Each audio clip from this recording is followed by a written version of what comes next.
Welcome to Shep's Chat 101, AP Government and Politics, One Republic, Two Americas. This presentation is focused primarily off of Chapter 1 of your textbook. It's going to be split into two sections. You'll only need to watch the first part tonight. You can watch the second part tomorrow.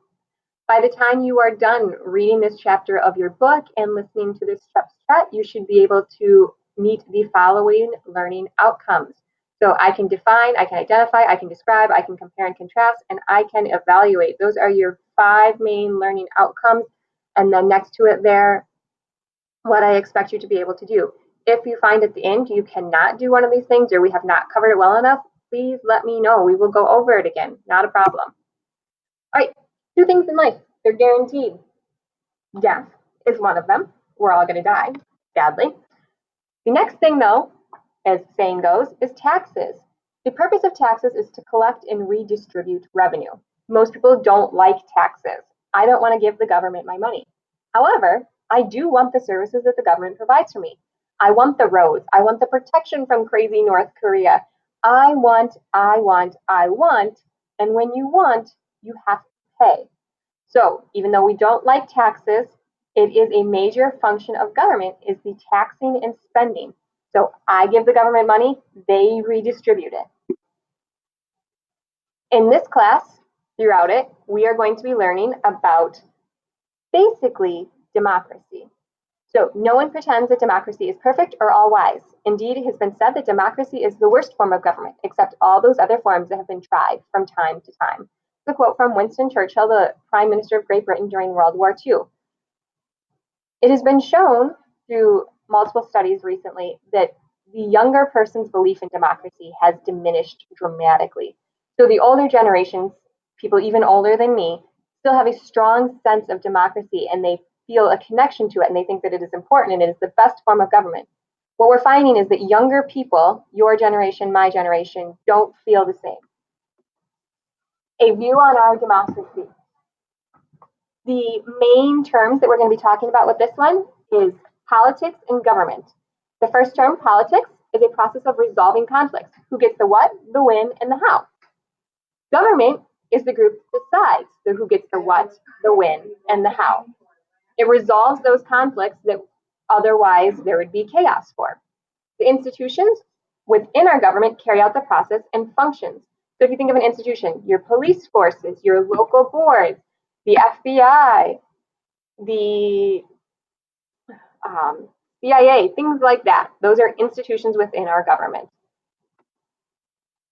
Where do we get these ideas from? A lot of our ideas come from the time of enlightenment. It used to kind of be that you needed government because, well, the government told you that you needed government. A king or some higher authoritarian figure told you that you were going to follow what he said, and if you didn't, well, he was going to probably kill you or punish you somehow. We get this idea from the divine right of kings, that God had shone down on that one special person and selected him to be the leader, and in most cases, his offspring were also to be the leaders. We get some ideas following the Reformation that kind of changed this for a lot of people. They start to think beyond God and into their own control in politics. We get the Enlightenment. Two major philosophers during the Enlightenment are Hobbes and Locke. They both kind of have this idea of what life would be like without government. Hobbes says that it would be solitary, poor, nasty, brutish, basically chaos. Like it's going to be horrible if we don't have it. Locke, though, thinks that people are willing to give up some of their natural rights, which would be life, liberty, and property, for protection.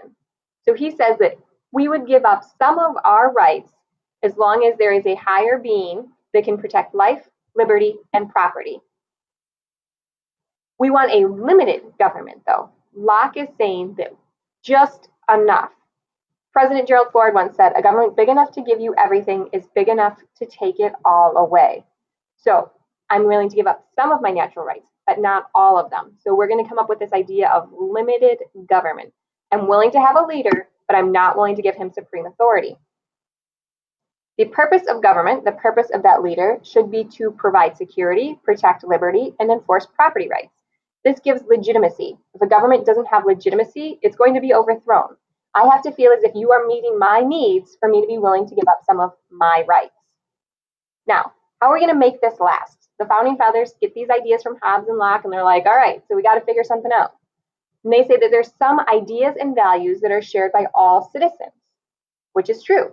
We can all agree that we should all be treated equally or fairly, but we look at that differently. How does that actually play out in real life? And that's political socialization. And that's how you view equality. That's how you view limited government. Typically, that's transmitted through generations, so you're more likely to have the same views as your parents, but not always. Some of the values that are shared by all. The first one, liberty. This is our natural right, the greatest freedom. You have a liberty to and a liberty from. I have the liberty to practice any religion that I want. I have the liberty from having to practice a religion.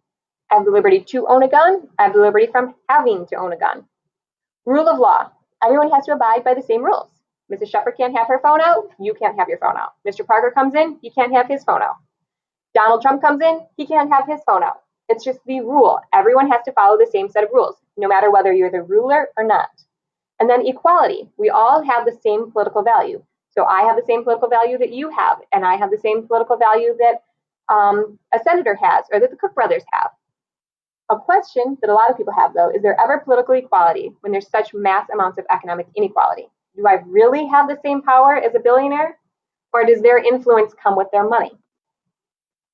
Another value shared by all is property. This is a natural right according to Locke. When Jefferson comes in and kind of steals it for the Declaration of Independence, he's going to change property to the pursuit of happiness, but it is still considered a natural right. And in our capitalistic society, it's extremely important because we have an emphasis on property and wealth creation. The Constitution addresses the importance of property through the Fifth Amendment and something called eminent domain. With eminent domain, the government can't just come in and take what's yours.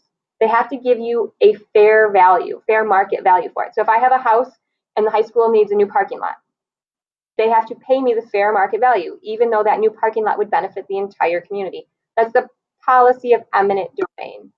And that is the end of Shep's Chat 101. Check out Shep's Chat 102 tomorrow.